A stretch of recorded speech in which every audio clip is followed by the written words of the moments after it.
नमस्कार, आप देख रहे हैं सुदर्शन न्यूज और मैं हूं आपके साथ अमित शर्मा। शाम के 7 बज चुके हैं और समय हो गया है जवाब तो चाहिए का, जिसमें आज हम बात करेंगे दिल्ली के मुख्यमंत्री अरविंद केजरीवाल की, जिन्होंने दिल्ली हाईकोर्ट में शराब घोटाले में अपनी गिरफ्तारी और रिमांड को चुनौती दी थी, जिसमें वो हाईकोर्ट से राहत की उम्मीद कर रहे थे, लेकिन ऐसा हुआ नहीं। दिल्ली हाईकोर्ट ने बिल्कुल साफ कर दिया कि इस घोटाले में केजरीवाल की गिरफ्तारी वैध है, चुनाव का इससे कोई लेना देना नहीं है। ईडी के पास केजरीवाल को गिरफ्तार करने के पीछे ठोस सबूत हैं, जिससे उनकी गिरफ्तारी बिल्कुल जायज है। गोवा चुनाव में पैसों का लेन देन हुआ है। यह केस केजरीवाल और ईडी का केस है, केंद्र और केजरीवाल का नहीं है। मुख्यमंत्री को विशेष अधिकार नहीं है। जांच और पूछताछ से मुख्यमंत्री को किसी तरह की छूट नहीं है। यह आप नोट कीजिए, क्या कहा अदालत ने, हाईकोर्ट ने क्या कहा कि जांच और पूछताछ से मुख्यमंत्री को किसी तरह की कोई छूट नहीं है, कोई विशेषाधिकार उनको नहीं है, और इसीलिए केजरीवाल की सारी दलीलों को खारिज किया जाता है। जैसे ही दिल्ली हाईकोर्ट का फैसला केजरीवाल के खिलाफ आया, वैसे ही बीजेपी अरविंद केजरीवाल और आम आदमी पार्टी के ऊपर और ज्यादा हमलावर हो गई, आक्रामक हो गई। बीजेपी ने कहा कि हाईकोर्ट के फैसले ने केजरीवाल की पोल खोल दी है।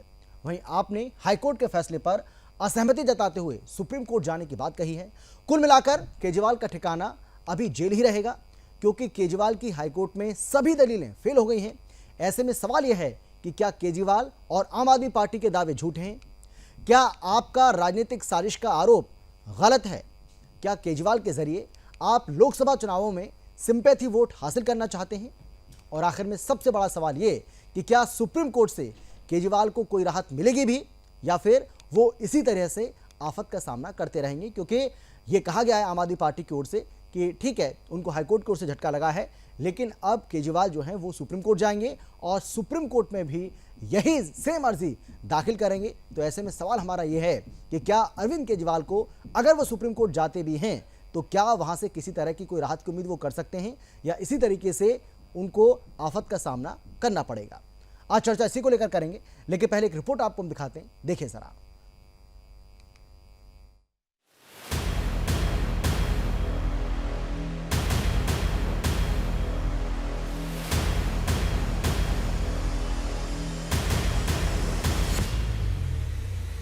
दिल्ली शराब घोटाला मामले में मुख्यमंत्री अरविंद केजरीवाल की गिरफ्तारी को असंवैधानिक बताने वाली याचिका पर सुनवाई के बाद दिल्ली हाईकोर्ट से सीएम को राहत नहीं मिली। सीएम अरविंद केजरीवाल ने याचिका में एजेंसी की तरफ से की गई गिरफ्तारी के समय पर सवाल उठाया था। आज अब तक जो तथाकथित एक्साइज केस भी हुआ है, उसको देख के समझ के ये बात कही जा सकती है कि ये पूरा का पूरा मामला मनी लॉन्ड्रिंग का नहीं, ये मामला हिंदुस्तान के इतिहास का सबसे बड़ा राजनीतिक षड्यंत्र है। और साथ ही कहा था कि यह लोकतंत्र, निष्पक्ष चुनाव और समान अवसर सहित संविधान की बुनियादी संरचना का उल्लंघन है।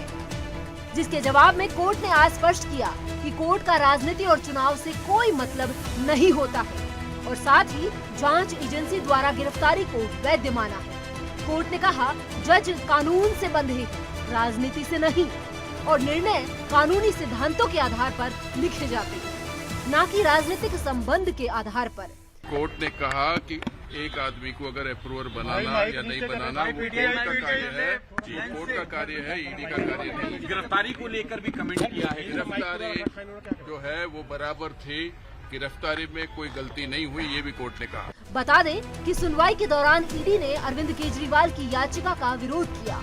केंद्रीय एजेंसी ने कहा कि अरविंद केजरीवाल चुनाव के आधार पर गिरफ्तारी से छूट का दावा नहीं कर सकते, क्योंकि कानून उन पर और किसी भी आम नागरिक पर समान रूप से लागू होता है।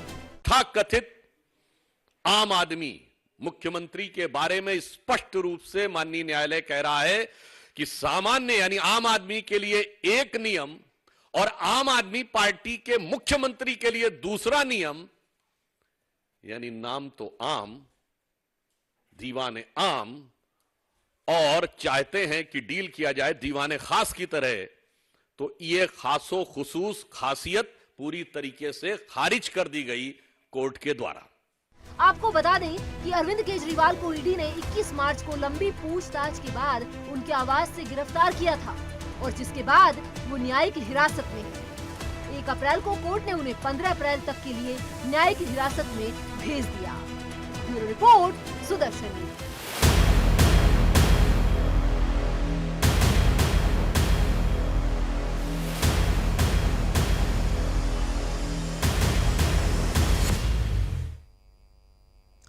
तो आम आदमी पार्टी की ओर से, अरविंद केजरीवाल की ओर से वो तमाम कोशिश की जा रही है कि किसी भी तरीके से अरविंद केजरीवाल को राहत मिल जाए, वो जेल से बाहर आ जाएं, लेकिन उनकी तमाम कोशिशें अभी तक नाकाम साबित होती हुई नजर आ रही हैं।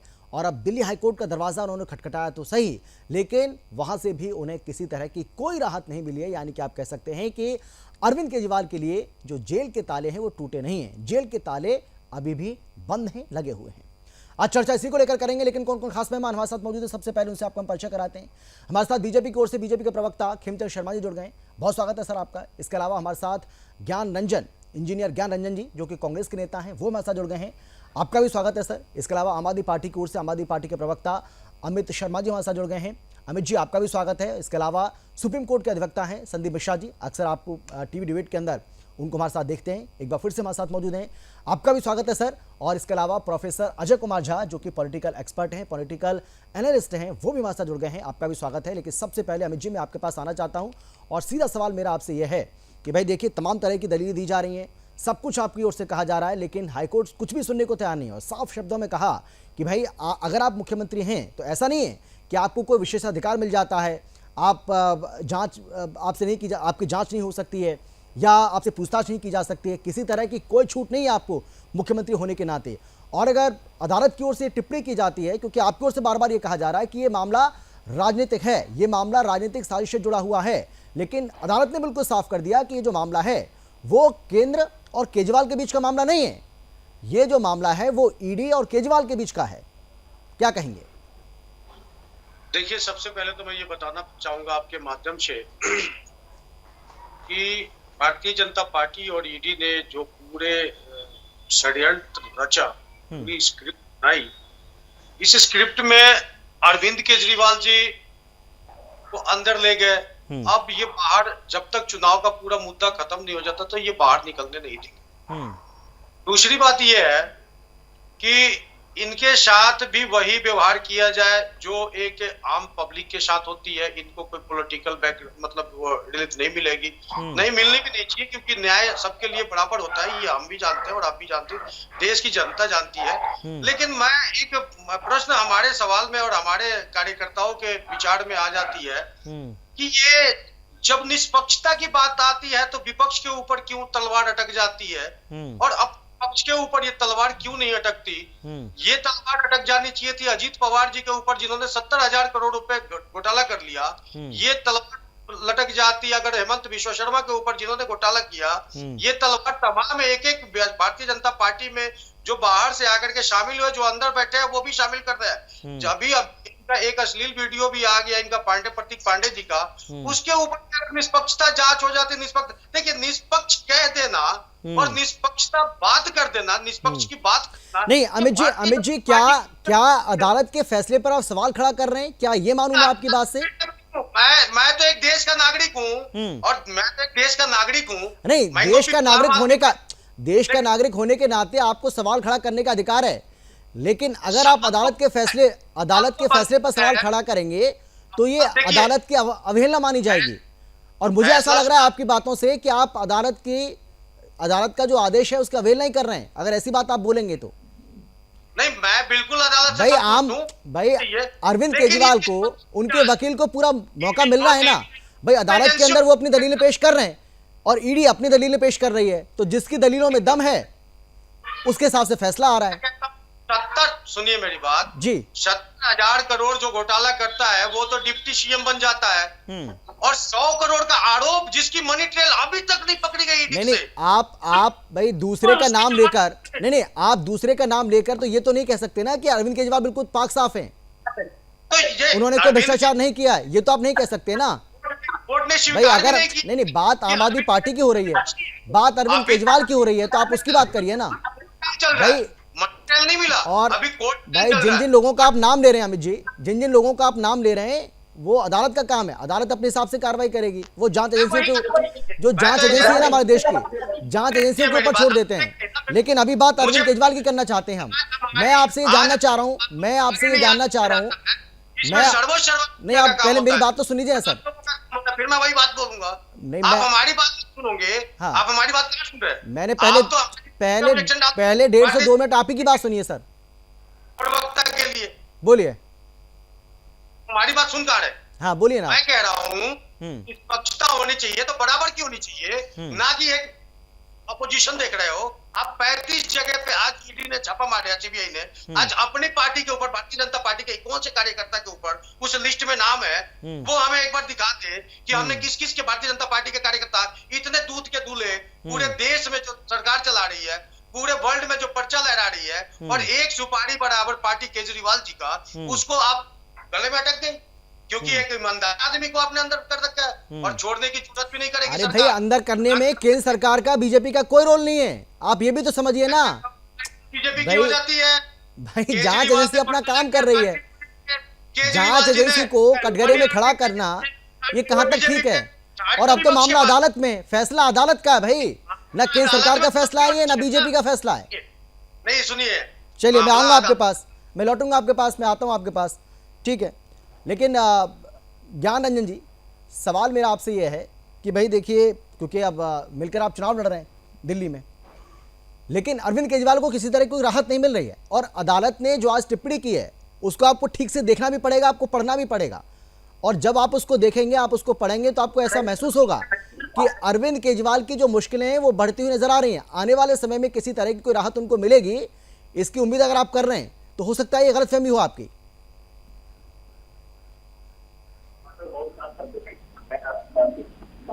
हाँ ज्ञान रंजन जी, आवाज आ रही है आपको मेरी? सुन पा रहे हैं क्या? हाँ आ रही है, मेरी आवाज नहीं आ रही है? हाँ बोलिए। मैं ये कह रहा हूँ कि मैं आपकी बातों को बहुत गंभीरता से सुना रहा हूँ। जिस तरह से आप बात ये कह रहे हैं कि ये मामला कोर्ट में है, तो इस पे कोई टीका टिप्पणी नहीं होनी चाहिए, तो इस हिसाब से कोई डिबेट ही नहीं होना चाहिए। अगर आपने हम लोगों को बुलाया नहीं, लेकिन हम अदालत के फैसले के ऊपर कोई टिप्पणी थोड़ी कर रहे हैं, उसके खिलाफ तो बयानबाजी थोड़ी कर रहे हैं जैसे आप कर रहे हैं। मैं आपसे पूछना चाहता हूँ, आपने टॉपिक क्या रखा है डिस्कशन? हाँ नहीं, आप अपना बताइए ना, मेरा आप क्या जानना चाह रहे हैं? भाई मेरा काम है सवाल करने का काम है, मेरा जो काम है वो अपना काम कर रहा हूँ। आपका जवाब देने का काम, आप जवाब दीजिए। नहीं, आप सवाल कर रहे हैं मुझसे, दे रहा हूँ, बोलिए। आपकी बहुत गंभीरता से जवाब दे रहा हूँ आपके शो पे, इसलिए मैं आपने जो बातें कही कि कोर्ट के अवहेलना करते हैं, मैं उस बातों को क्लियर कर रहा हूँ कि अगर ऐसी बात है तो हम सारे, सिर्फ मेरी रिस्पॉन्सिबिलिटी नहीं बनता, आपकी भी रिस्पॉन्सिबिलिटी बनती है, हम सभी की रिस्पॉन्सिबिलिटी बनती है कि जब तक ये मामला कोर्ट में, उस पर कोई डिबेट ना हो, कोई चर्चा ना हो।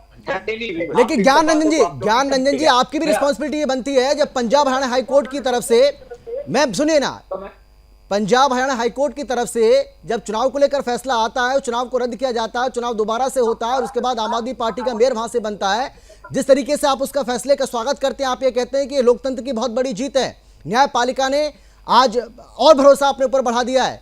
जब अरविंद केजरीवाल के खिलाफ ये याचिका दायर की जाती है कि जब वो जेल चले गए तो उनको मुख्यमंत्री पद पर रहने का कोई अधिकार नहीं है, लेकिन उस याचिका को जब खारिज कर दिया जाता है, एक बार नहीं बल्कि दो बार, जब आप उस फैसले का स्वागत करते हैं, तो मैं उम्मीद करता हूं कि आज जो फैसला आया है उसका भी आप उसी तरीके से स्वागत करें, लेकिन आप स्वागत नहीं कर रहे सर। आपत्ति इस बात पर है? नहीं, अरे दिक्कत क्या है ना कि बोलिए। हम लोग को डिबेट पे बुलाएं, हम लोग की बात सुनने के लिए, हम लोग सर मैं तो सवाल तो करूंगा ना, मैं आ रहा हूँ खेमचंद जी आपके पास आ रहा हूँ। डिबेट का टाइम निकल, बोलिए। मैं मुझे रखने की बात बोलिए, गंभीरता से रखता हूँ, सिर्फ बात तो सुनिए।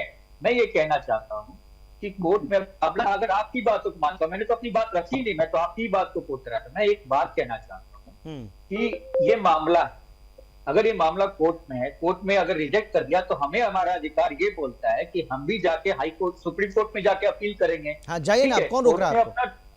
हाँ तो मैं जाऊंगा, बिल्कुल जाऊंगा। प्लीज मुझे बोलने दिया जा रहा, 2 लाइन पे मत टोकिए, अगर हर 2 लाइन पे टोकेगा तो मैं चला जाऊँ। अरे बोलिए ना, बोल, धमकी मत दीजिए सर, बोलिए, अपनी बात रखिए आप। क्या मजाक बना दिया है, फिर आप ही कर लीजिए अकेले सो।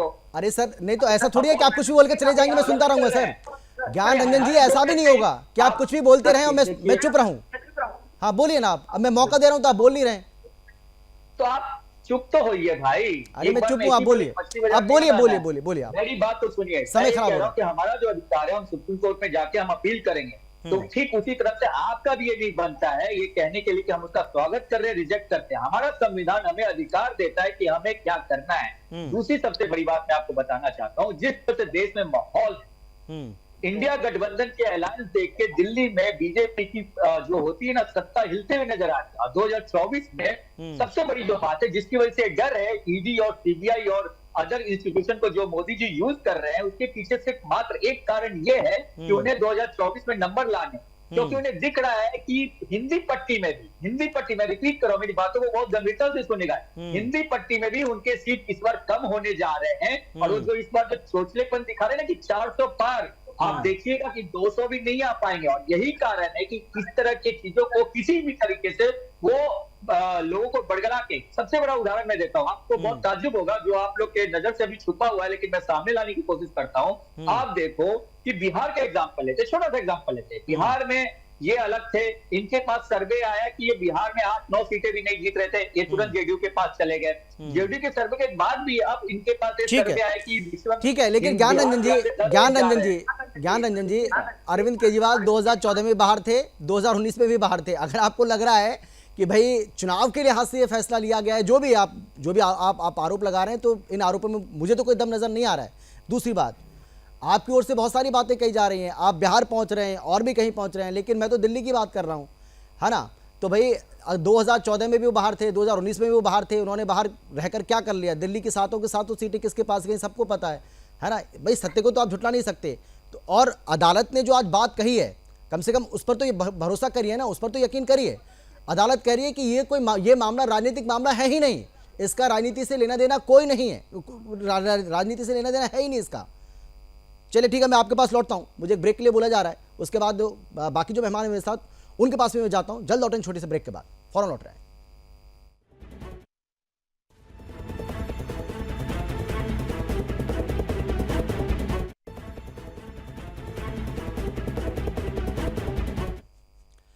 चलिए चर्चा को आगे बढ़ाते हैं, क्योंकि दिल्ली के मुख्यमंत्री अरविंद केजरीवाल को लेकर हम आज चर्चा कर रहे हैं, क्योंकि अरविंद केजरीवाल लगातार ये कोशिश कर रहे हैं कि किसी भी तरीके से उनको राहत मिल जाए, लेकिन किसी भी प्लेटफॉर्म पर अभी मौजूदा स्थिति की बात करें तो उनको कोई राहत मिलती हुई नजर नहीं आ रही है। तमाम जो खास मेहमान है लगातार हमारे साथ बने हुए हैं। संदीप जी, मैं आपके पास आना चाहता हूं, क्योंकि आप तो सुप्रीम कोर्ट के अधिवक्ता हैं, आप हमें बेहतर से समझा पाएंगे, क्योंकि भाई हमने तो यही पढ़ा है और यही सीखा अभी तक कि जो अदालत है वो भावना के ऊपर कोई फैसला नहीं देती है।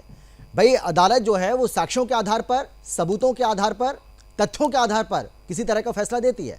लेकिन यहाँ तो आम आदमी पार्टी को ऐसा लगता है कि भावनाएं उनके काम आ जाएंगी और सिंपैथी वोट पाने के लिए वो कहाँ तक गुजर जाएंगे ये पूरा देश जानता है, देख भी रहा है।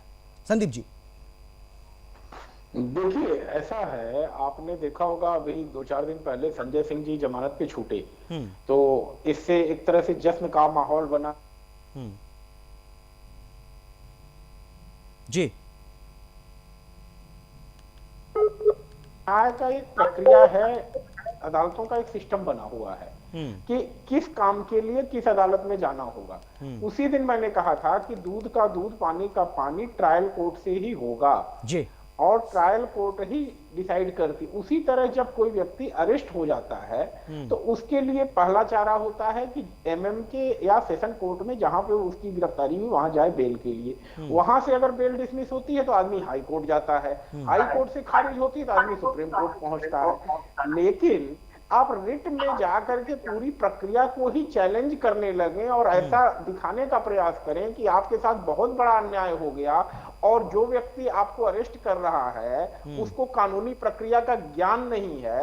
और जब आप खुद ही डिफॉल्ट में हैं, आपको ऑर्डर शीट में लिखवाया है शर्मा मैम ने, ऑनरेबल जस्टिस ने, कि आपको सम्मन गए, उस पर आपने कुछ नहीं किया। जब आप अरेस्ट हो गए तब उस सम्मन को आप चैलेंज करने के लिए आ गए हैं। बिल्कुल।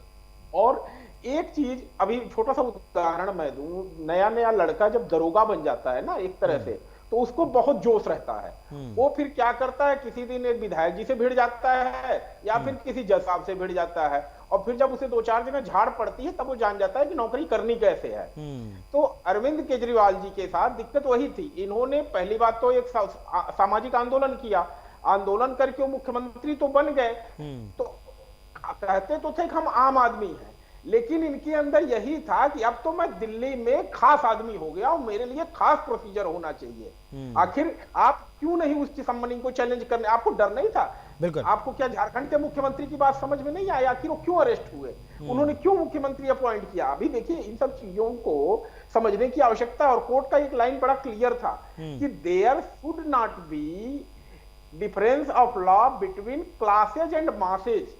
तो mister Arvind Kejriwal is considering himself a defined class, अपने आप को एक विशेष क्लास समझ रहे थे। तो अदालत ने कहा क्लास नहीं, आपके लिए भी कानून वही है जो एक आम आदमी के लिए है, और उस आदमी को समझाना तो बहुत आसान है जिसकी पार्टी का नाम ही आम आदमी हो। तो इन सब चीजों को ध्यान में रखते हुए अभी मुझे लगता है कि इनकी लीगल टीम को बेल पर फोकस करना चाहिए, ना कि हाई कोर्ट का जो फैसला है इसको सुप्रीम कोर्ट में चैलेंज करने की बजाय। क्योंकि अगर बेल पर मेहनत किए होते तो शायद अभी सुप्रीम कोर्ट से कुछ यस या नो में चीजें क्लियर हो गई होती। जी बिल्कुल बिल्कुल सर, मैं लौटूंगा आपके पास। खिमचंद जी, मैं आपके पास आना चाहता हूं, हालांकि मुझे थोड़ा सा पहले आपके पास आना चाहिए था, लेकिन फ्रेम जो है आपका फ्री जा रहा था, इसलिए थोड़ा सा डिले हुआ, उसके लिए माफ़ी। लेकिन खिमचंद जी, सवाल यही है, क्योंकि आरोप अभी भी यही लग रहा है कि भाई ये सिर्फ एक पॉलिटिकल रिवेंज है ये, और साजिश भी इसको करार दिया जा रहा है कि भाई ये एक षड्यंत्र के तहत सब कुछ हो रहा है, क्योंकि चुनाव है लोकसभा का, और इसीलिए अरविंद केजरीवाल को किसी भी तरीके से किसी भी सूरत में जेल से बाहर नहीं आने देना है। ये बीजेपी की कोशिश है, ये केंद्र सरकार की कोशिश है। नमस्कार, जय हिंद। आपके सभी दर्शकों को जो देश विदेश में रहते हैं उनको हिंदू नववर्ष की बहुत बहुत शुभकामनाएं। आज नवरात्र शुरू हुआ है, नवरात्रों की बहुत बहुत शुभकामनाएं। आज आम आदमी पार्टी और केजरीवाल जी जेल में चारों कोने चित हुए। चारों कोने चित होने का मतलब होता है उन्होंने मुंह की खाई है। कोर्ट ने चारों पांचों पॉइंट जो वो रेज करते हैं, हमें झूठा कहते थे, भारतीय जनता पार्टी पर आरोप लगाते थे, पूरे के पूरे वहां पे गलत प्रूव हुए। उन्होंने कहा था कि मेरी गिरफ्तारी गलत है, कोर्ट ने माना कि नहीं, आपकी गिरफ्तारी बिल्कुल सही है, बल्कि आपने डिले किया, और डिले करके जो और लोग हैं जिन पे आरोपी हैं, जिन पे केस चल रहा है, उनके केस को भी आपने लटकाने भटकाने का काम किया, उनका केस भी इम्पैक्ट हुआ है। फिर केजरीवाल जी कहते हैं कि नहीं मैं सीएम हूँ, मेरे लिए अलग कानून होना चाहिए। आप कहने के लिए हमने आम आदमी पार्टी बनाई, लेकिन हम तो खास आदमी है। तो कोर्ट ने कहा नहीं, कानून सबके लिए बराबर है, आप सीएम हो या फिर आप आम आदमी हो तो कार्रवाई तो होगी। फिर वो ये कहते हैं कि नहीं देखिए टाइमिंग गलत है, चुनाव के समय ऐसा हुआ, तो उन्होंने कहा टाइमिंग पे तो ऐसी कोई प्रॉब्लम नहीं है, आपको तो कई महीने पहले से ये प्रोसीजर चल रहा था, तो आपने डिले किया है, तो टाइमिंग का भी क्वेश्चन जो है वो आपका गलत है। फिर केजरीवाल जी कहते हैं कि देखिए सबूत नहीं है, आम आदमी पार्टी कहती है सबूत नहीं है, तो कोर्ट ने साफ कर दिया सबूत हैं, क्रेडिबल एविडेंस है, और ईडी ने वो साक्ष्य कोर्ट के सामने रखे हैं और कोर्ट उसको गो थ्रू किया है। और कोर्ट ने गो थ्रू करने के बाद, समझने के बाद, देखने के बाद ये निर्णय लिया है कि केजरीवाल जी पे ट्रायल चलना चाहिए, केजरीवाल जी की जांच होनी चाहिए, जांच होगी, ट्रायल चलेगा, तभी सच बाहर आएगा। फिर लास्ट वो कहते हैं देखिए जो गवाह है उस पर दबाव बनाया गया, गलत तरीके से गवाही ली गई, जो कानून संगत नहीं है, तो कोर्ट ने साफ कर दिया यहाँ ईडी का कोई लेना देना नहीं है, एजेंसियां गवाही नहीं लेती और ना ही उसकी गवाही मानी जाती, बल्कि जज के सामने रिकॉर्ड होती है गवाही। और जब जज के सामने रिकॉर्ड हुई है गवाही, तो जज पूछता है, जज देखता है, जज ऑब्जर्व करता है कि कोई प्रेशर तो नहीं है। बिल्कुल, इसका मतलब आप तो कोर्ट पे ही सवाल उठा रहे हो। जब आपके पक्ष में कोई ऑर्डर आता है तो फिर आप खूब हल्ला मचाते हैं। देखिए कि भाई जो है भारतीय जनता पार्टी को जबरदस्त झटका लगा है और हमारे संविधान कोर्ट ने बचाने का काम किया है। लेकिन वहीं जब आज सच्चाई सामने आ गई है, केजरीवाल जी के पाप पर घड़ा भर चुका है। ज्ञानंदन जी आ रहा हूँ मैं आपके पास, बोले दीजिए, वो फट गया है, आ रहा हूँ मैं आपके पास। तो अब ये कहते हैं देखिए संविधान खतरे में है, लोकतंत्र खतरे में है। अरे कोई खतरे में नहीं है, दिल्ली खतरे में है। और आपकी गुंडागर्दी, आपकी चोरी, आपकी कमीशन खोरी और आपके किकबैक के लेने के कारण आज दिल्ली खतरे में है। अगर कुछ शर्म बची है तो तुरंत इस्तीफा दो, तुरंत इस्तीफा दो। दिल्ली वाले बहुत ज्यादा दुखी हैं, बहुत ज्यादा पीड़ित हैं। कोई भी डिपार्टमेंट ऐसा नहीं है जो सही से चल रहा हो। आज आधी से ज्यादा दिल्ली प्यासी है, गंदा पानी पीती है, खरीद के पानी पीती है। डीटीसी का बुरा हाल है, 3-3.5 डीटीसी बस बची हैं, कहीं भी आपको खड़ी मिल जाएंगी, खराब मिल जाएंगी।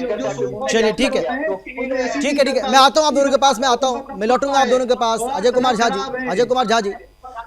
झा जी, मैं आपसे जानना चाह रहा हूँ, एज ए पॉलिटिकल एक्सपर्ट आपको क्या लग रहा है?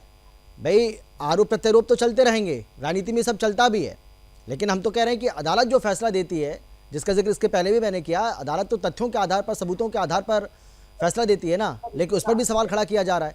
और आम आदमी पार्टी का ये कहना कि अरविंद केजरीवाल को क्योंकि लोकसभा का चुनाव है इसीलिए जेल से बाहर अभी वो बहुत जल्दी नहीं आने वाले हैं, वो अभी जेल में रहेंगे, ये एक राजनीतिक षड्यंत्र है। नहीं, बिल्कुल मैं इस बात से ये करता हूँ, आपकी बात से सहमत हूँ। एक्चुअली देखिए, जब कोर्ट की बात होती है तो कुछ भी कहना कोर्ट के जजमेंट के खिलाफ, ये कोर्ट की मतलब ऑनरेबल कोर्ट की मानना है, ये बात तो सही है, इसमें तो कोई दो राय नहीं है। ठीक है, आपका अपना ओपिनियन हो सकता है, किसी भी पॉलिटिकल पार्टी का अपना ओपिनियन होता है और उसके लिए दरवाजे उसके खुले होते हैं। और अभी भी केजरीवाल जी के पास या कोई भी पॉलिटिकल पार्टी जब ऐसी स्थिति में होती है तो उसके पास एक के बाद एक अगला स्टेजेस उसके पास ओपन है। अब हाई कोर्ट में है तो अब हाई कोर्ट के बाद ये सुप्रीम कोर्ट जा ही सकते हैं। और ये बात भी तय है कि यहाँ ऐसा कोई जजमेंट नहीं हुआ है जिसमें अरविंद केजरीवाल जी के पास अब और भी अभी तो ट्रायल कोर्ट में आना बाकी है। वैसे एक बात गौर फरमाने की है कि आज माननीय उच्च न्यायालय ने इस बात को माना है कि क्रेडिबल एविडेंस है और उससे इनकार नहीं कर सकते हैं। जो भी ईडी ने हमारे सामने रखे हैं, उन्होंने ये कहा कि जो भी ईडी ने हमारे सामने रखे हैं, अब उस पर बाद में ट्रायल कोर्ट में उस पर बातें होंगी, लेकिन आज की परिस्थिति में जो उनके सामने रखा गया है उस आधार पर वो जजमेंट कर रही हैं। और निश्चित तौर पर अभी जो हमारे पूर्व वक्ता ने बोला है, जिन बातों को उठाया है वो काफी गंभीर है, वो बिल्कुल सीरियसली इन सब बातों को कोर्ट ने भी कहा है। उन्होंने कहा है कि कोई इंडिविजुअल कानून की नजर में कम समान है, वो आम आदमी है या खास आदमी है। अब वैसे तो आम आदमी तो की पार्टी ही है, लेकिन फिर भी अगर उन्हें खास ट्रीटमेंट चाहिए तो ये मैं अपनी ओर से कह रहा हूँ कि वो तो मुझे कुछ खास उसमें वो तो सही लगती नहीं। लेकिन जो कोर्ट ने कहा वो बिल्कुल बस इसी लाइन पर कहा है, जो उन्हीं की बातों को मैं कह रहा हूँ कि कोई there can be no distinction between two people. जो अगर कॉमन मैन है तो कॉमन मैन है, तो आप कॉमन मैन की तरह ही आपके साथ भी ट्रीटमेंट होंगे। और वैसे भी अगर कहा जाए तो यह बात तो सच है कि हाँ, ये ईडी ने कोई पहली कार्रवाई अचानक से कर दी है ऐसा तो है नहीं। ईडी तो काफी महीनों से उन्हें बुला रही थी और 9 बार उन्होंने वो उसका 9 या 10 बार, जहां तक मुझे ध्यान आ रहा है कि 9 बार 9 समन को इग्नोर किया उन्होंने।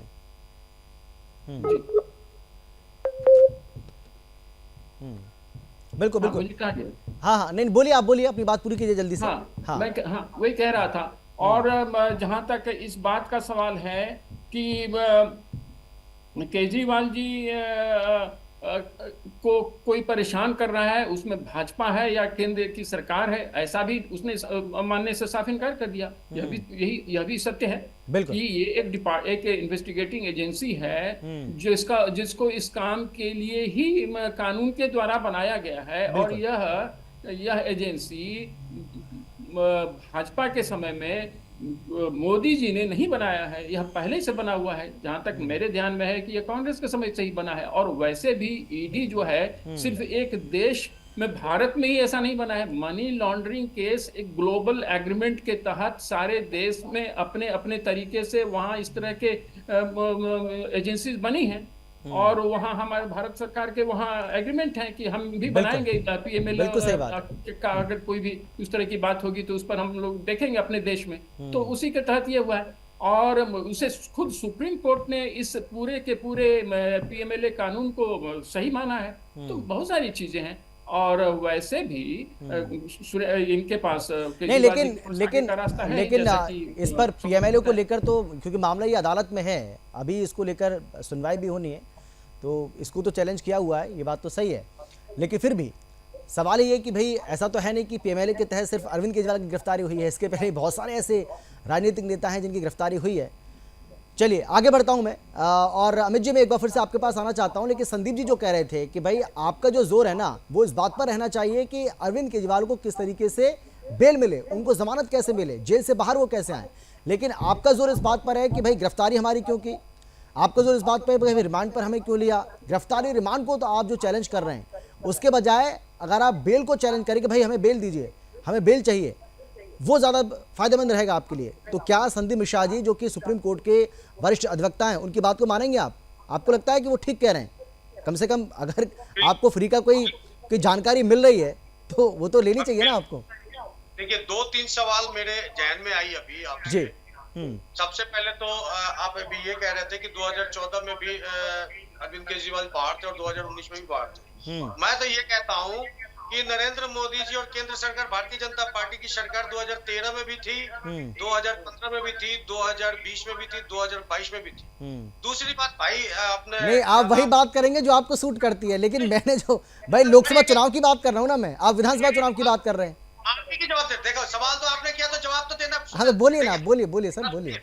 हाँ, आप हमारा सुनेंगे नहीं। अभी हमारे भारतीय जनता पार्टी के प्रवक्ता मेरे भाई कह रहे थे कि आपने डिस्टेंस भी, आप सेंटेंस बिगाड़ देते हो। आप अभी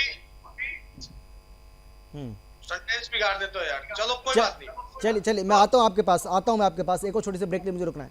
जल्द आ रहे हैं 20 सेकंड का एक छोटा सा ब्रेक है, फौरन लौट रहे हैं।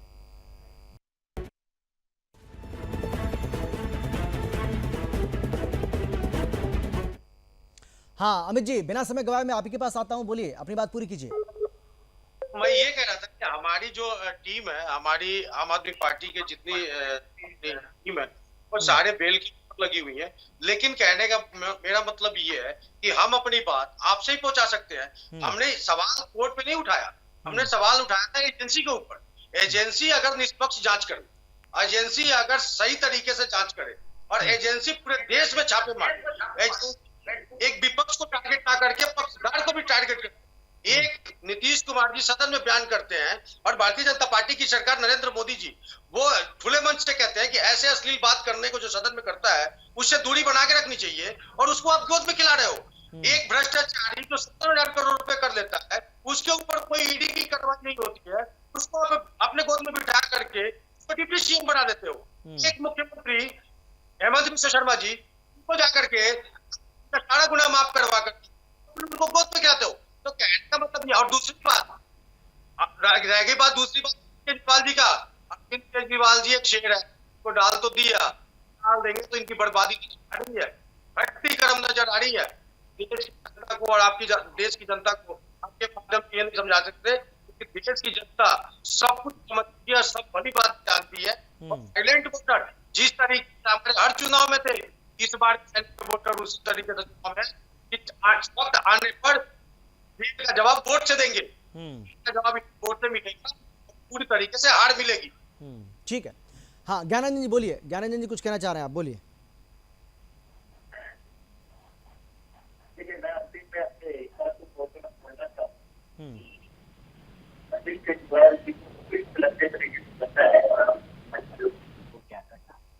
पैनल में बैठ के लोग जो सजेशन दे रहे हैं ना कि इनको क्या करना चाहिए क्या नहीं करना चाहिए, तो उनको ये सजेशन देश के प्रधानमंत्री को भी देना चाहिए कि जिस तरह से जो भ्रष्टाचारी लोग बीजेपी में आके वॉशिंग मशीन में धुल के साफ हो जाते हैं, उन पे देश के प्रधानमंत्री को क्या करना चाहिए, उनके सजेशन दे तो मैं मानूं। यही सी बात का तो डिबेट है, इसी बात की तो देश में लड़ाई है। जिस अनिकता से, जिस तरह से इलीगल तरीके से लोगों को प्रेशर दे के, धमका के, उन्हें चुनी हुई सरकारों को तोड़ के अपने पाले में ले आना, इसी की लड़ाई तो हम लोग लड़ रहे हैं और इसी की एकजुटता में हम लोग लगे हुए हैं। बात तो आप समझिए। नहीं तो क्या ये माना जाए ज्ञानानंद जी, क्या ये माने कि फिर इस बात को आप मानते हैं, इस बात को आप मानते हैं कि जितने भी कांग्रेसी अभी बीजेपी में गए वो सारे के सारे भ्रष्ट थे या भ्रष्ट हैं, ये बात आप मानते हैं ना? क्योंकि पहले तो आप मानते नहीं थे, पहले तो आप कहते थे कि नहीं बीजेपी जो आरोप लगा रही है गलत आरोप है। अरे आपका सवाल खत्म हुआ, मैं इसका जवाब दे देता हूँ। आप बताइए ना, जवाब दे देता हूँ। बोलिए। मैं आप कह रहे हैं कि सारे के सारे कांग्रेसी भ्रष्टाचार थे, ये तो पूरा बीजेपी ने क्लियर कर ही दिया जब उनको लेके वॉशिंग मशीन से निकाल दिए। मतलब एक तरह कहते कि भ्रष्टाचारी पे हम लगाम लगाएंगे, हम तो चिल्ला चिल्ला के कुछ बोलते नहीं है। मोदी जी बोलते कि भ्रष्टाचारी पे लगाम लगाएंगे, परिवारवाद पे लगाम लगाएंगे, पूरा परिवारवाद अपने गोद में लेके वो पाल रहे हैं। बिहार के देखिए लोजपा को, बिहार को देखिए मांझी के हम पार्टी को, आप कैसी बातें कर रहे हैं? वही तो मैं कह रहा हूँ कि सिर्फ एक तरफ दलीलें देते हैं आप लोग। अगर सजेशन देना है, अगर सच में आप निष्पक्ष बातें करना चाहते हैं तो कीजिए दोनों तरफ बैलेंस करके। अरे मैं उस दिन देख लूंगा मोदी जी को अपनी बातों को कर दे। 2 करोड़ नौकरियां कहाँ गई, इस पे डिबेट कराया आपने कभी? 2 करोड़ नौकरियां कहाँ गई हर साल? आज तक 20 करोड़ नौकरियां हो जानी चाहिए थी। महंगाई 400 के करीब गैस सिलेंडर थी, 1200-1100 हो गई है। पेट्रोल 100 पार हो गई है। लेकिन ज्ञानानंद जी भाई हमने तो हो सकता है आपने वो शो ना देखा हो, लेकिन हमने बहुत सारे शो किए हैं। लेकिन सवाल ये है कि ये मुद्दा तो आप उठा रहे हैं ना, और 2014 से लगातार उठाते आ रहे हैं। 2019 में नहीं, मुझे क्या करना है उसके, मुझे क्या करना है वो मुझे आपसे नहीं सीखना, ना मुझे आपसे राय चाहिए। मैं आपसे ये कह रहा हूँ भाई, आप तो उठा रहे हैं मुद्दा, लेकिन देश की जनता को ये बात समझ क्यों नहीं आ रही है कि देश में महंगाई है, देश में बेरोजगारी है। अगर आपकी बात माने तो देश की जनता को आप समझाइए ना, हमें समझाने से, हमें बताने से क्या हो जाएगा भाई? वोट तो देश की जनता को करनी है ना, आप उनको समझाइए, आप उनको क्यों नहीं समझा पा रहे हैं? चलिए ठीक है, मैं लौटूंगा आपके पास। खेमचंद जी हाथ उठा रहे बहुत देर से। खेमचंद जी कुछ कहना चाह रहे हैं, आपके बात का जवाब देना चाह रहे हैं। खेमचंद जी आप बोलिए खेमचंद जी बोलिए। देखिए, ये अपने चौक को बचाने के लिए इधर उधर की बातें करेंगे, मुद्दे पे बात नहीं करेंगे। इधर की मुद्दे की बात नहीं दे रहे हैं, सच्चाई है क्या? 2 करोड़ मामले को वादा किया था, नैतिकता बची है नहीं बची है? इधर की बात है, चारों को निश्चित हो चुके हैं, कोई एविडेंस आपका चला नहीं, कोई भी आपका आर्गुमेंट नहीं चला, कोई आपकी बात वहाँ पे ठहरी नहीं, सारी चीजें। अरे मेरी आर्गुमेंट चलेगी भी नहीं। ये ऐसे जो एनेक्सेस है, जो बीजेपी के स्पोक्सपर्सन बन जाते हैं, हमारे आर्गुमेंट नहीं चलेंगे, काम नहीं हो रहे हैं, दिल्ली वाले परेशान हैं। और आप जो कहते थे कि हम आम आदमी हैं, वो कहते हैं नहीं हम आम आदमी नहीं है, पूरे देश में कांग्रेस दोनों की दोनों बातें पूरी तरीके से हो चुकी हैं। दिल्ली वालों को पढ़े लिखे हालत ये हो गई है कि कोई भी आम आदमी पार्टी के कार्यकर्ता और नेता को अपने पास खड़ा नहीं हो रहा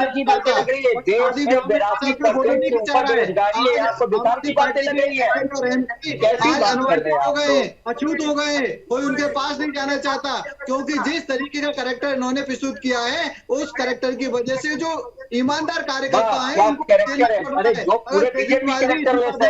और इनके जितने भी चोर हैं उन्होंने चोरी की है। तो ऐसा मैं नहीं कहता कि आम आदमी पार्टी के सभी कार्यकर्ता चोर हैं। आज इनकी वजह से इनके कार्यकर्ताओं को जिल्लत झेलनी पड़ रही है और वो दूसरी पार्टियों में अपना भविष्य खगाल रहे हैं या फिर राजनीति छोड़ के घर बैठे हुए हैं। ये सिर्फ और सिर्फ जनता को परेशान नहीं कर रहे, अपने कार्यकर्ता को भी परेशान कर रहे हैं, अपने कार्यकर्ता को भी दुखी कर रहे हैं, उनको भी पीड़ित कर रहे हैं। तो आज अगर कोई नैतिकता बची है तो तुरंत इस्तीफा देना चाहिए। अब कुछ नहीं बचा, हाई कोर्ट में क्लियर हो गया, सबकी सब बातें आपकी झूठी हो गई। जो दुष्प्रचार आप कर रहे थे वो सबका सब कोर्ट में झूठा साबित हो गया। केजरीवाल जी के पास कोई भी नैतिक अधिकार नहीं बचा है। ठीक है, जल्दी से झा साहब आप जल्दी से एक छोटे से कमेंट आपका। हाँ,